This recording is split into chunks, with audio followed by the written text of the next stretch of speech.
माओवादी केन्द्र एकीकृत समाजवादी र जसपा बीच कार्यगत एकता गरी समाजवादी केन्द्र बनाउने गृह कार्य अन्तिम चरणमा। उपराष्ट्रपति निर्वाचनपछि घोषणा गर्ने तयारी। खेतीपातीको सिजनमा मलको अभाव झेल्दै आएका किसानलाई मूल्य वृद्धिको अर्को मार। स्वदेशमै मल उत्पादन गर्ने सरकारी लक्ष्य भने नारामै सीमित। प्रशासनिक क्षेत्रमा समस्या समाधानका लागि उच्च स्तरीय आयोग गठन गरिने प्रधानमन्त्री दाहालको भनाई। आवश्यक परे कर्मचारी संख्या समेत घटाइने। 3 वर्षपछि पहिलो पटक विदेशी पर्यटकलाई भिसा जारी गर्ने चीनको तयारी। र ए डिभिजन लिग फुटबलको जारी सिजनमा फ्रेन्च क्लबको पहिलो जित। चर्च बोइज र सङ्कटा क्लब बीच गोल रहित बराबरी। नमस्कार, कान्तिपुर डायरीका साथमा साथी सुरज र म पार्वता। समाचार अब विस्तारमा। गत मङ्सिरमा सम्पन्न निर्वाचनमा अपेक्षाकृत सफलता पाउन नसकेका माओवादी केन्द्र एकीकृत समाजवादी र जनता समाजवादी पार्टी जसपाले कार्यगत एकता गरी समाजवादी केन्द्र बनाउने अन्तिम गृह कार्य गरिरहेका छन्। अघिल्लो महिनादेखि नै एउटै मोर्चा गठन गर्ने तयारीमा जुटेका ती दलले उपराष्ट्रपति निर्वाचनपछि समाजवादी केन्द्र निर्माण गर्दै औपचारिक घोषणा गर्ने तयारी गरेका हुन्। 3वटा पार्टी एक ठाउँमा उभिँदा संसदीय अङ्कगणितमा बलियो शक्ति बन्ने र राष्ट्रिय राजनीतिमा प्रभावशाली बन्ने उद्देश्य सहित समाजवादी केन्द्र बनाउन लागि नेताहरूले बताएका छन्।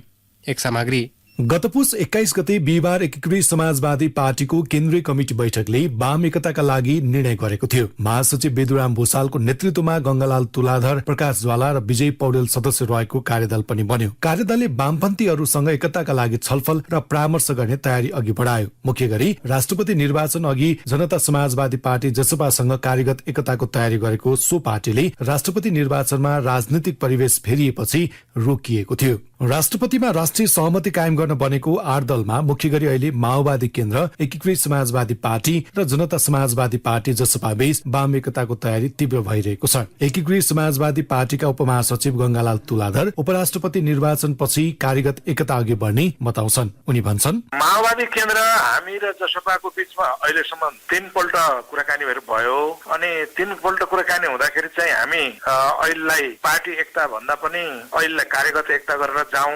त्यो कार्यगत एकता गर्ने खालको कुरा चाहिँ पहिलेदेखि हामीले भन्दै आएको त्यो समाजवादी मोर्चा पनि हुन सक्छ र अरू कुनै नामको मोर्चा पनि हुन सक्छ, तर त्यो चाहिँ छिटो गरौँ। त्यसको लागि मिल्न सक्ने बुदाहरू के हुन सक्छन् हाम्रो तीनवटै पार्टीको तर्फबाट दस्तावेजहरू अध्ययन गरौँ, आदान प्रदान गरौँ र दस्तावेज अध्ययन गरेर साझा बिन्दु चाहिँ पहिल्याउँ भनेर हामीले काम गरिरहेका छौँ। अहिले यो राष्ट्रपति निर्वाचन उपराष्ट्रपति निर्वाचनको कारणले गर्दा हामी आफ्नो दलका अन्य कामहरूसँग पनि व्यस्त भएको कारणले गर्दा अहिले तत्काल बस्न त पाएका छैनौँ, तर लगभग चाहिँ त्यो कार्यगत एकता चाहिँ 3टा दलको बीचमा चाहिँ करिब हुने टुङ्गोमा पुगिसकेका छ। उपराष्ट्रपतिको निर्वाचन चैत्र 3 गतेपछि लगत्तै मन्त्रीमण्डल विस्तारको तयारी प्रधानमन्त्री पुष्पकमल दाहालले गरेसँगै दलहरू आन्तरिक छलफलमा व्यस्त छन्। दाहालले एकीकृत समाजवादी र जसपासँग कार्यगत एकता गरी आगामी सत्ता समीकरणलाई मजबुत बनाउन खोजेको बताइन्छ। गत पुस 19 गते मंगलबार जनता समाजवादी पार्टी जसपाले विचार मिल्ने पार्टीसँग एकताका लागि वार्ता समिति गठन गरेको थियो। राजनीतिक समितिले नेता राजेन्द्र श्रेष्ठको संयोजकत्वमा बनाएको वार्ता समितिले अहिले विभिन्न छलफल अघि बढाइरहेको छ। तर सो पार्टीका नेता अशोक राई तत्काल निष्कर्षमा पुग्ने गरी कुनै छलफल नभएको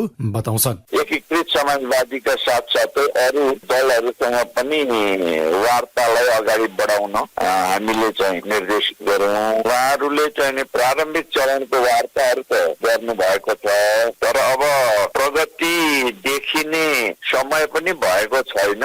वार्ताहरू चाहिँ जारी राख्ने कुरा नै छ, तर यता चाहिँ धेरै अब यो सरकार बनाउने बिग्रिने राष्ट्रपति उपराष्ट्रपतिको चुनाव आदि इत्यादिको कारणले गर्दाखेरि त्यो एकता वार्ताहरू चाहिँ ओझेलमा परिराखेको छ। यसो त एमाले सहितको 7 दलीय गठबन्धनको नेतृत्व गर्दा गर्दै माओवादी केन्द्रले गत पुस 23 गते शनिबार वामपन्थी एकताका लागि 5 सदस्यीय कार्यदल बनाएको थियो। पार्टी उपाध्यक्ष तथा प्रवक्ता कृष्णबहादुर महराको नेतृत्वमा बनेको कार्यदल अहिले पनि आन्तरिक रूपमा सक्रिय छ। माओवादी केन्द्रका महासचिव तथा वाम एकता कार्यदल सदस्य देव गुरुङ उपराष्ट्रपति निर्वाचन पछि लगत्तै एकताको प्रयास अघि बढ्ने बताउँछन्। अलिअलि आन्तरिक छलफलहरू चलिरहेको छ। अब यो अहिले त आचार संहिताको सन्दर्भ छ के, अब अहिले आचार संहिताले गर्दाखेरि सरकारमा भएको पार्टीले अब आचार संहितालाई त फलो गर्नु पर्यो। अहिले त अरू हामी त केही गर्न पाएका छैनौँ। अब आचार संहिता सकेपछि नै होला। गत निर्वाचनबाट तेस्रो स्थानमा खुम्चेको माओवादी केन्द्र राष्ट्रिय दल समेत बन्न नसकेको एकीकृत समाजवादी र मधेसमा अन्य दलको उदयले दबावमा परेको जसपाले आपसमा कार्यगत एकता गरी राष्ट्रिय राजनीतिमा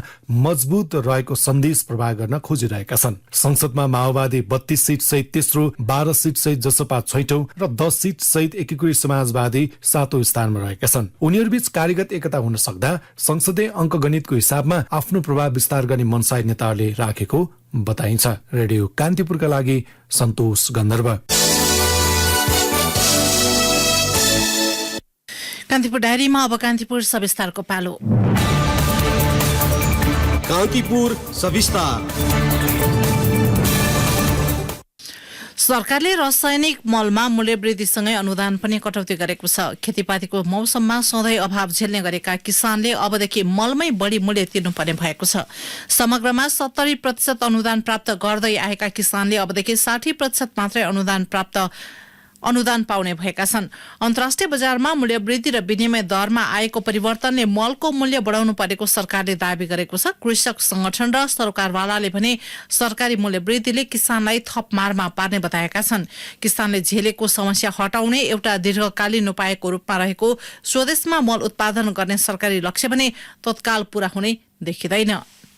मलको अनुदानमा सरकारले भारी कटौती गरेपछि किसान थप मारमा पर्ने निश्चित छ। प्रति किलो 14 रुपियाँमा खरिद गर्दै आएको युरिया मललाई कृषकले अब 25 रुपियाँ तिर्नुपर्नेछ। यस्तै डीएपी प्रति किलो 43 रुपियाँबाट 50 रुपियाँ पुर्याइएको छ भने पोटास 31 रुपियाँबाट प्रति किलो 40 रुपियाँ पुगेको छ। यस अघि झण्डै 71% अनुदान दिँदै आएको सरकारले 60% को हाराहारीमा झारेको हो। मलको अभाव झेलिरहेका कृषकलाई सरकारको पछिल्लो निर्णयले थप मर्माहित बनाएको छ। सरकारले भने अन्तर्राष्ट्रिय मूल्य वृद्धिका कारण असर परेको बताएको छ। महँगोमा किनेर 71% सम्म अनुदान दिन नसकिने सरकारी भनाइ छ। मलको आयात प्रणालीलाई चुस्त बनाएर वितरण कार्यलाई प्रभावकारी बनाउन भन्दै मूल्य वृद्धि गर्नु परेको कृषि तथा पशुपक्षी विकास मन्त्रालयले जनाएको छ। यो वर्ष मलका लागि 31 अर्ब रुपियाँ बजेट सुनिश्चित भएको भन्दै मन्त्रालयका प्रवक्ता प्रकाश कुमार सञ्जेलले आगामी वर्षदेखि मल अभाव नहुने प्रतिबद्धता जनाए। राष्ट्रिय मूल्य स्वयं बढेको छ। अर्को हाम्रो विनिमय दरमा जुन हाम्रो नेपाली मुद्रा कमजोर हुँदै गएको छ, भनेपछि यो दोहोरो मूल्य एउटा मूल्य वृद्धि हुने, अर्को हाम्रो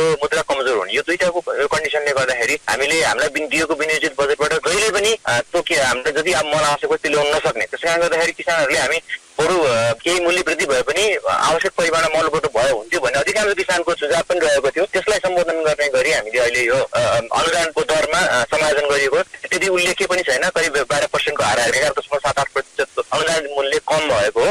मुख्य उद्देश्य भनेको किसानहरूलाई त्यो आवश्यक समयमा आवश्यक परिमाणमा रासायनिक मल उपलब्ध गराउन सकियोस् भन्ने हिसाबले नै हो। 31 लाख हेक्टर खेती योग्य जमिनमा रासायनिक मलको माग भने 12 लाख मेट्रिक टन छ। तर सरकारले मुस्किलले 4 लाख मेट्रिक टन मात्रै किसानलाई उपलब्ध गराउन सकेको छ। एकातर्फ खेतीबालीको मुख्य सिजनमा मलको सधैँ चरम अभाव, अर्कोतर्फ मूल्य वृद्धि र अनुदान कटौतीले कृषकलाई मारमा पारेको छ। रासायनिक मलको विकल्प पनि दिन नसक्ने र अर्कोतर्फ वितरण प्रणालीमा समस्या हुने गरेको छ। सरकारले मलको अनुदानमा वार्षिक 15 अर्ब रुपियाँ हाराहारीमा खर्च गर्ने गरेको छ, तर लक्षित वर्गमा अझै पनि पुग्न सकेको छैन। अनुदानमा दिइने मल सरकारले स्थानीय कृषि सहकारी मार्फत वितरण गर्दै आएको छ। तर कृषि सहकारीमा मल नपाउने तर व्यापारी मार्फत महँगो मूल्यमा मल खरिद गर्दा किसानहरू मर्कामा पर्ने गरेको नेपाल कृषक समूह महासंघका अध्यक्ष नवराज बस्नेतको गुनासो छ। 38 अर्ब 50 करोड 6 लाख रुपियाँ त यो वर्ष बजेट विनियोजन गरेको देखिन्छ भने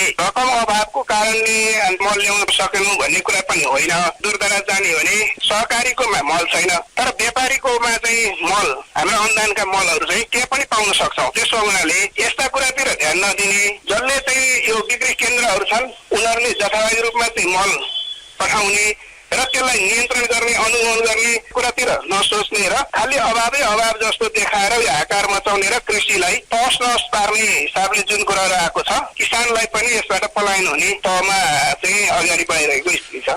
मुलुकमा पछिल्लो समय रासायनिक मल आयातको विकल्पमा स्वदेशमै उत्पादन गर्नुपर्ने बहस नभएको भने होइन। यसअघि पहिलो पटक सन् 1987 मा जापानी सहयोग नियोग जाइकाले नेपालमै रासायनिक मल उत्पादनका लागि सम्भाव्यता अध्ययन गरेको थियो। उसले रासायनिक मल उत्पादन कारखानाका निम्ति कम्तीमा 90 मेगावाट विद्युत र 1 खर्ब 50 अर्ब रुपियाँ हाराहारीमा लगानी आवश्यक पर्ने प्रतिवेदन दिएको थियो। त्यसपछि सो विषयमा सार्थक पहल हुन सकेन। रासायनिक मलको विकल्पमा प्राङ्गारिक र जैविक मल उत्पादन गर्ने भनिएको भनिए पनि यसले पनि व्यावसायिक आकार लिन सकेको देखिँदैन। रासायनिक मलले माटोको झण्डै 45% उर्वर क्षमता बिगारिसकेको बताइन्छ। देशभरमा जैविक तथा प्राङ्गारिक मल उत्पादन गर्ने करिब 38 कम्पनी दर्ता भए पनि 15वटा मात्रै सञ्चालनमा छन्। प्राङ्गारिक मलका लागि दीर्घकालीन योजना बनाएर कार्यान्वयनमा लैजान ढिलाइ भइसकेको उचित जैविक उद्योग प्रणालीका कार्यकारी निर्देशक जस श्रेष्ठको भनाइ छ। प्राङ्गारिक मल जैविक मललाई केही अनुदानहरू पनि सरकारले प्रदेश मन्त्रालयहरूलाई छुट्याएको छ, तर त्यो एकदमै कम छ रासायनिक मलको तुलनामा। तपाईँको प्राङ्गारिक मल फ्युचरमा 100% अर्ग्यानिक हामी गर्न सक्छौँ नेपालमा चाह्यो भने, तर त्यसको लागि 10 वर्ष 15 वर्ष 20 वर्षको योजना बनाउनु पर्छ। त्यो एकदमै सम्भव छ तपाईँको, किनभने हरेक गाउँघरमा हुन्छ गाईबस्तु हुन्छ, तपाईँको बाख्रा हुन्छ, कुखुरा हुन्छ, तिनीहरूको यो वेस्ट नै तपाईँको राम्रोसँग हामीले प्रोसेस गर्यो भने क्वालिटीको कम्पोस्ट मल बनाउन सकिन्छ। सरकारले कुनै पनि विकल्प नदिएर सिधै मूल्य वृद्धि एवं अनुदान कटौती गर्दा किसानलाई दुःख दिने मात्रै काम भएको भन्दै विरोध भइरहेको छ। खेती योग्य जमिन र मलको आवश्यकता एवं कृषि उत्पादनको वास्तविक लेखाजोखा हुन नसक्दा समस्या भएको कृषि विज्ञ कृष्ण पौडेलले बताए। मुलुक रासायनिक मलमै भर पर्दै जाँदा माटोमा यसले दीर्घकालीन असर पर्ने र परनिर्भरता झनै बढ्ने पौडेलको तर्क छ। अब रसायन खराब हामी सबैलाई थाहा छ, तर के भने त्यो बिस्तारै घटाउँदै जानु पर्यो नि। अब उत्पादन घट्यो भने के हुन्छ तपाईँहरू सबैले देखिरहनु भएको छ। अहिले गएको दशकदेखि उत्पादन घटेकै कारणले त खरबौँको चाहिँ हामी आयात गर्न परिरहेको छ भने यसको त सिधा प्रभाव हुन्छ खेतीपातीमा। सरकारले माटोको उर्वरा सुधारका लागि प्राङ्गारिक तथा जैविक मल नियमन कार्यविधि 2068 ल्याएको छ, तर त्यसको व्यावहारिक कार्यान्वयन नहुँदा रासायनिक मलका लागि वार्षिक अर्बौं रुपियाँ बाहिरिने गरेको छ। प्रदेश र स्थानीय तहले जैविक प्राङ्गारिक मलका लागि केही बजेट छुट्याए पनि ठोस परिणाम आउन सकेको छैन। कृषि प्रधान मुलुकमा सरकारले कृषि वस्तु आयातका लागि वार्षिक 2 खर्ब रुपियाँ खर्च गर्ने गरेको छ। नेपालमा रासायनिक मल आयातमा अर्बौं रुपियाँ खर्चिनुभन्दा जैविक र प्राङ्गारिक मलमा जोड दिनुपर्ने सरोकारवालाले बताएका छन्। रेडियो कान्तिपुरका लागि अनिल परियार। कान्तिपुर सविस्तार।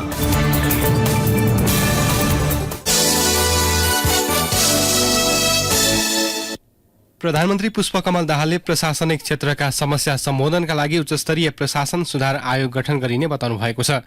प्रधानमन्त्री तथा मन्त्री परिषदको कार्यालय मातहतका कार्यालयको दोस्रो चौमासिक समीक्षा तथा मन्त्रालय स्तरीय विकास समस्या समाधान समितिको बैठकलाई सम्बोधन गर्दै उहाँले प्रधानमन्त्रीकै नेतृत्वमा उच्चस्तरीय प्रशासन सुधार आयोग गठन गरिने बताउनु भएको हो।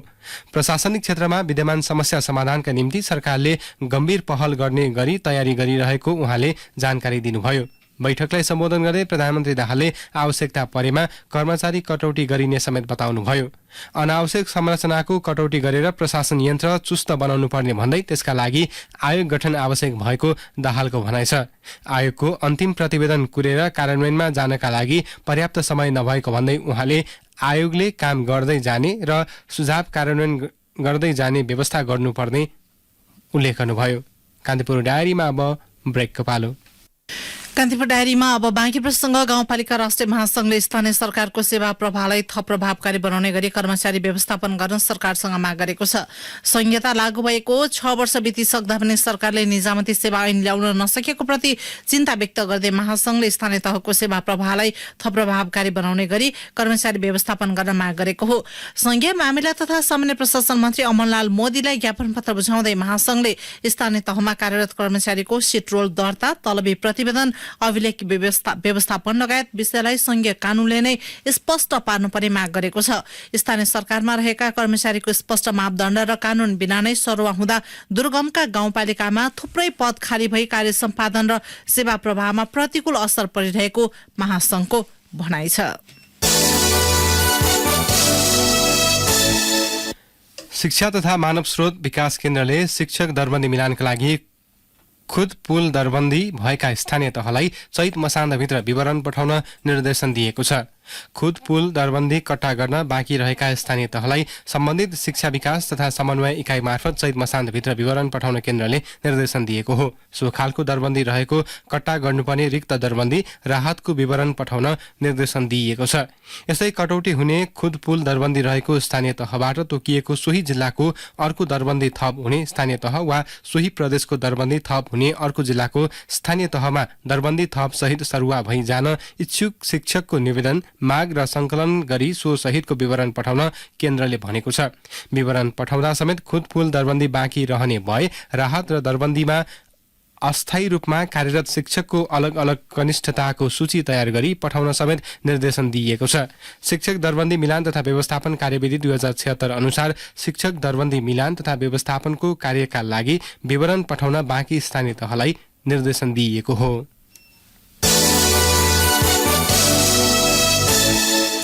काठमाडौँ जिल्ला अदालतले विभिन्न कसुरमा पक्राउ परेका विजय विक्रम शाह सहित 6 जनालाई पूर्वपक्षका लागि थुनामा पठाएको छ। काठमाडौँ जिल्ला अदालतले ठगी, लिखत किर्ते, सहकारी ठगी र संगठित अपराध सम्बन्धी कसुरमा पृथ्वी बहादुर शाह, उनका भाइ विजय विक्रम शाह सहित 6 जनालाई पूर्वपक्षका लागि थुनामा पठाउने आदेश दिएको सीआईबीका एसपी सञ्जय सिंह थापाले जानकारी दिनुभयो।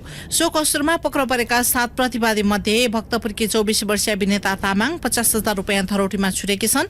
अदालतको आदेश अनुसार पृथ्वी बहादुर शाह र उनका भाइ विजय विक्रम शाहलाई दिल्ली बजार कारागार तथा अनुप खड्का, चक्र बहादुर खत्री, रुकमाङ्गत काफ्ले र रंग बहादुर साउदलाई पूर्वपक्षका लागि सुन्धारा स्थित केन्द्रीय कारागार पठाइएको छ। ठगी, लिखत किर्ते, सहकारी ठगी र संगठित अपराध सम्बन्धी कसुरमा संलग्न अन्य 13 जना फरार छन्।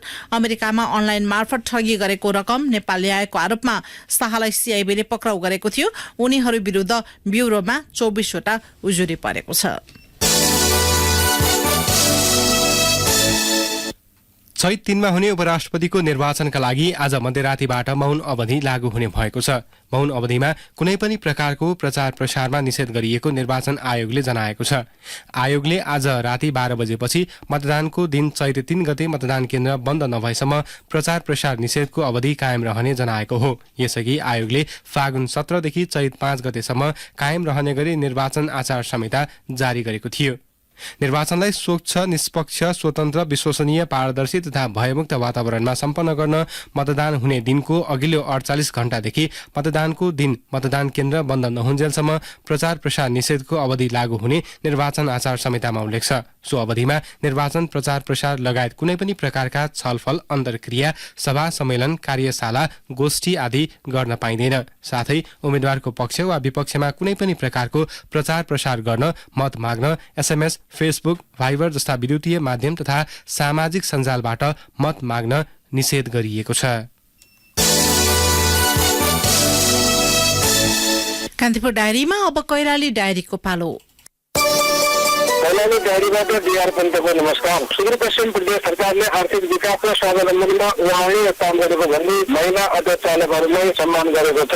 प्रदेश सरकारले एक विशेष कार्यक्रमको आयोजना गरी कैलालीका 6 जना महिला अटो चालकलाई सम्मान गरेको हो। प्रदेशको सामाजिक विकास मन्त्रालयले दिनही 10,000 रुपियाँ सहित दशमलवलाई उनीहरूलाई सम्मान गरेको हो। सम्मानित हुनेमा अटो चालक भगवती कुँवर, सविता चौधरी, सुटमनी चौधरी, ईश्वरी नाथ, निरादेवी चौधरी र बागमती चौधरी रहेका छन्।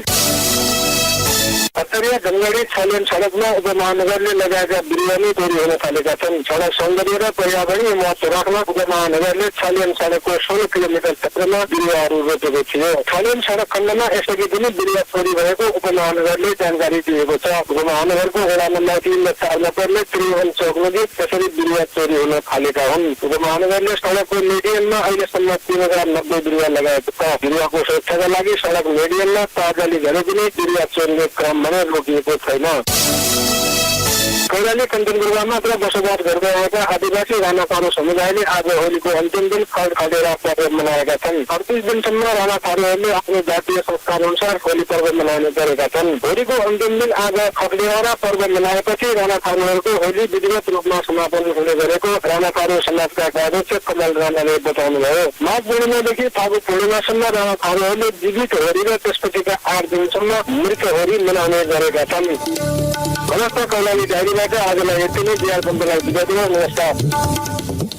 जिल्ला डायरीपछि कान्तिपुर डायरीमा पुनः ब्रेकको पालो। कान्तिपुर डायरीमा अब आर्थिक प्रसङ्ग। यातायात व्यवस्था विभागले फागुनभित्र सबै सरकारी सवारी साधनमा अनिवार्य इम्पोर्ट नम्बर प्लेट जडान गर्न भने पनि अधिकांशले बेवास्ता गरेका छन्। विभागका अनुसार फागुनसम्ममा जम्मा 7,751 वटा सरकारी सवारीमा मात्र इम्पोर्ट नम्बर प्लेट जडान भएको छ। बागमतीमा 7,117, गण्डकीमा 3,096 र लुम्बिनी प्रदेशका 2,038 सवारीमा मात्र इम्पोर्ट नम्बर प्लेट जडान भएको छ। विभागले गत मङ्सिर 8मा सूचना जारी गर्दै सरकारी मातहतका कार्यालय, सार्वजनिक संस्थान, प्रदेश र स्थानीय तह मातहतका कार्यालयको सवारीमा अनिवार्य इम्पोर्ट नम्बर प्लेट जडान गर्न भनेको थियो। विभागका निर्देशक रामचन्द्र पौडेलले इम्पोर्ट नम्बर प्लेट जडान गर्ने काम भइरहे पनि गति लिन नसकेको स्वीकार्नुभयो। विभागका अनुसार ठेक्का भएदेखि अहिलेसम्म 6 वर्षको अवधिमा कुल 42,873 सवारी साधनमा मात्र इम्पोर्ट नम्बर प्लेट जडान भएको छ।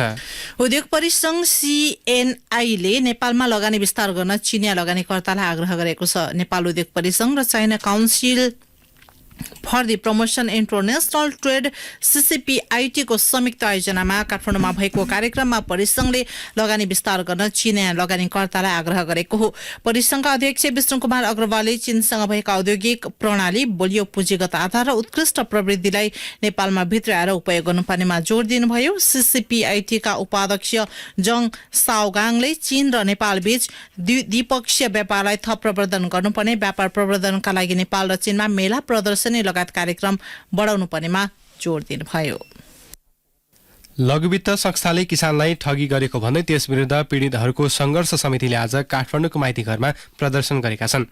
लघुवित्त संस्था विरुद्धको संघर्ष समिति नेपालको अगुवाईमा लघुवित्त ऋणी तथा पीडितहरूले 9 बुँदे माग राख्दै प्रदर्शन गरेका हुन्। लघुवित्त संस्थाहरू खारेज गर्दै सरकारले विपन्न किसानका ऋण मिनाहा गरिदिनुपर्ने साथै बिना ब्याज ऋण उपलब्ध गराउनुपर्ने लगायत समस्या समाधानका लागि पहल गरिदिनुपर्ने उनीहरूको माग छ।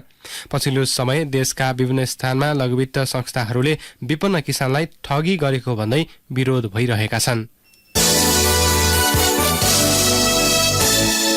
अब अन्तर्राष्ट्रिय प्रसंग। चीनले 3 वर्षपछि पहिलो पटक विदेशी पर्यटकलाई भिसा जारी गर्ने भएको छ। 3 वर्ष अघि कोभिड-19 को महामारी फैलिएपछि अर्थतन्त्रमा असर पुर्याउने शून्य कोभिड नीतिबाट पछि हट्दै विदेशी पर्यटकका लागि भिसा जारी गर्ने तयारी गरेको बीबीसीले जनाएको छ। सन् 2020 को मार्च 28 मा चीनले विदेशी पर्यटकका लागि भिसा बन्द गरेको थियो। भिसा मार्च 15 बाट वैध हुने गरी जारी गर्ने बेइजिङको तयारी छ। हैनान टापु र सांघाईमा क्रुज जहाजहरूका लागि भिसा मुक्त प्रवेश फेरि शुरू हुने बताइएको छ। हङकङ र मकाउ का टुर समूहहरूलाई भिसा मुक्त प्रवेश अनुमति दिइनेछ भने विदेशमा रहेका चिनिया कन्सुलर कार्यालयहरूले पनि भिसा आवेदनहरू पुनः शुरू गर्ने जनाइएको छ। चीनले लगाएको प्रतिबन्ध हट्नु भनेको पोस्ट महामारी पश्चात चीनमा सामान्य जीवन पुनः शुरू भएको संकेतका रूपमा लिएको छ। कोभिड-19 का कारण चीनले पर्यटन उद्योग लगायत क्षेत्रमा ठूलो क्षति बेहोर्नु परेको अन्तर्राष्ट्रिय सञ्चार माध्यमले जनाएका छन्। सन् 2022 मा चीनले कुल गार्हस्थ्य उत्पादन 3% मात्र बढेको जनाएको छ, जुन 50 वर्ष यताकै खराब मानिएको छ।